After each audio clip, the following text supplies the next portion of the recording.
कि 100 crore vaccine dose के बाद आज देश नए उत्साह, नई ऊर्जा से आगे बढ़ रहा है। हमारे वैक्सीन कार्यक्रम की सफलता भारत के सामर्थ्य को दिखाती है, सबके प्रयास के मंत्र की शक्ति को दिखाती है। साथियों, 100 करोड़ वैक्सीन डोज का आंकड़ा बहुत बड़ा जरूर है, लेकिन इससे लाखों छोटी छोटी प्रेरक और गर्व से भर देने वाली अनेक अनुभव, अनेक उदाहरण जुड़े हुए हैं। बहुत सारे लोग पत्र लिखकर मुझसे पूछ रहे हैं कि वैक्सीन की शुरुआत के साथ ही कैसे मुझे यह विश्वास हो गया था कि इस अभियान को इतनी बड़ी सफलता मिलेगी। मुझे ये दृढ़ विश्वास इसलिए था क्योंकि मैं अपने देश, अपने देश के लोगों की क्षमताओं से भली भांति परिचित हूँ। मैं जानता था कि हमारे हेल्थ केयर वर्कर्स देशवासियों के टीकाकरण में कोई कोर कसर नहीं छोड़ेंगे। हमारे स्वास्थ्य कर्मियों ने अपने अथक परिश्रम और संकल्प से एक नई मिसाल पेश की।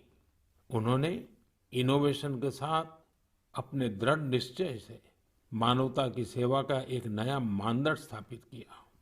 उनके बारे में अनगिनत उदाहरण है जो बताते हैं कि कैसे उन्होंने तमाम चुनौतियों को पार करते हुए अधिक से अधिक लोगों को सुरक्षा कवच प्रदान किया। हमने कई बार अखबारों में पढ़ा है, बाहर भी सुना है कि इस काम को करने के लिए हमारे इन लोगों ने कितनी मेहनत की है। एक से बढ़कर एक अनेक प्रेरक उदाहरण हमारे सामने हैं। मैं आज मन की बात के श्रोताओं को उत्तराखंड के बागेश्वर की एक ऐसी ही एक हेल्थ वर्कर पूनम नौटियाल जी से मिलवाना चाहता हूँ।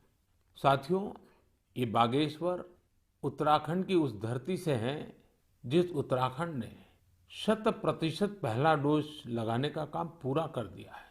उत्तराखंड सरकार भी इसके लिए अभिनंदन की अधिकारी है, क्योंकि बहुत दुर्गम क्षेत्र है, कठिन क्षेत्र है।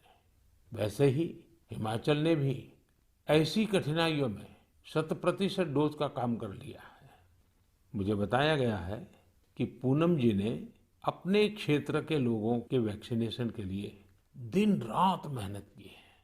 पूनम जी नमस्ते। सर प्रणाम। पूनम जी, अपने बारे में बताइए जरा देश के श्रोताओं को। सर मैं पूनम नौटियाल हूँ। सर मैं उत्तराखंड के बागेश्वर डिस्ट्रिक्ट में चामी कोराली सेंटर में कार्यरत हूँ। सर मैं एक एएनएम हूँ। पूनम जी, मेरा सौभाग्य है, मुझे बागेश्वर आने का अवसर मिला था। वो एक प्रकार से तीर्थ क्षेत्र रहा है, तो वहाँ पुरातन मंदिर वगैरह भी मैं बहुत प्रभावित हुआ था कि उस सदियों पहले कैसे लोगों ने काम किया होगा। हाँ जी सर। पूनम जी, क्या आपने अपने क्षेत्र के सभी लोगों का वैक्सीनेशन करवा लिया है? हाँ जी सर, सभी लोगों का हो चुका है। आपको किसी प्रकार की दिक्कत का भी सामना करना पड़ा क्या? हाँ जी सर। सर हम लोग जैसे बारिश होती थी वहाँ पे और रोड ब्लॉक हो जाती थी सर, नदी पार करके गए हैं सर हम लोग ना। और सर घर घर गए हैं, जैसे एनएचसीवीसी के अंतर्गत हम लोग घर घर गए हैं जो लोग सेंटर में नहीं आ सकते थे, जैसे बुजुर्ग लोग और दिव्यांग लोग, गर्भवती महिलाएं, धात्री महिलाएं, ये लोग सर। लेकिन वहां तो पहाड़ों पर घर भी बहुत दूर दूर होते हैं, जी तो एक दिन में कितना कर पाते थे आप? सर, किलोमीटर के हिसाब 10 किलोमीटर, कभी 8 किलोमीटर। खैर, ये जो तराई में रहने वाले लोग हैं उनको ये समझ नहीं आएगा कि 8-10 किलोमीटर क्या होता है। मुझे मालूम है, पहाड़ के 8-10 किलोमीटर मतलब पूरा दिन चला जाता है। हाँ जी।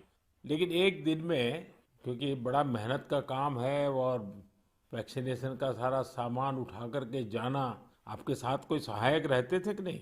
हाँ जी, टीम मेंबर हम लोग 5 लोग रहते हैं सर ना। हाँ। तो उसमें डॉक्टर हो गए, फिर एएनएम हो गई, फार्मासिस्ट हो गए, आशा हो गई और डाटा एंट्री ऑपरेटर हो गए। अच्छा, वो डाटा एंट्री वहाँ कनेक्टिविटी मिल जाती थी या फिर बागेश्वर आने के बाद करते थे? सर कहीं कहीं मिल जाती, कहीं कहीं बागेश्वर आने के बाद करते थे हम लोग। अच्छा, मुझे बताया गया है पूनम जी कि आपने आउट ऑफ द वे जाकर लोगों का टीका लगवाया। ये क्या कल्पना आई आपके मन में, विचार कैसे आए और कैसे किया आपने? हम लोगों ने पूरी टीम ने संकल्प लिया था कि हम लोग एक भी व्यक्ति छूटना नहीं चाहिए, हमारे देश से कोरोना बीमारी दूर भागनी चाहिए। मैंने और आशा ने मिलकर प्रत्येक व्यक्ति के हम लोगों ने गांव वाइज ड्यू लिस्ट बनाई। फिर उसके हिसाब से जो लोग सेंटर में आए उनको सेंटर में लगाया। फिर हम लोग घर घर गए हैं सर। फिर उसके बाद जो लोग छूटे हुए थे, जो लोग नहीं आ पाते सेंटर में। अच्छा, लोगों को समझाना पड़ता था? हाँ जी, समझाया। हाँ जी। लोगों का उत्साह है अभी भी वैक्सीन लेने का? हाँ जी सर, हाँ जी। अब तो सर लोग समझ गए हैं। फर्स्ट में बहुत दिक्कत हुई हम लोगों को समझाना पड़ता था कि ये जो वैक्सीन है सुरक्षित है और असरदार है। हम लोग भी लगा चुके हैं तो हम लोग तो ठीक हैं, आपके सामने हैं। और हमारे स्टाफ ने सबने लगा लिया है तो हम लोग ठीक हैं। कहीं पर वैक्सीन लगने के बाद किसी की शिकायत आई बाद में? नहीं नहीं सर, ऐसा कुछ नहीं हुआ। कुछ नहीं हुआ? जी। सबको संतोष था हाँ जी। कि ठीक हो गया? हाँ जी। चलिए, आपने बहुत बड़ा काम किया है और मैं जानता हूँ ये पूरा क्षेत्र कितना कठिन है। और पैदल चलना, पहाड़ों पे, एक पहाड़ पे जाओ फिर नीचे उतरो फिर दूसरे पहाड़ पे जाओ, घर भी दूर दूर, उसके बावजूद भी आपने इतना बढ़िया काम किया है। धन्यवाद सर, मेरे सौभाग्य सर आपसे बात हुई मेरी।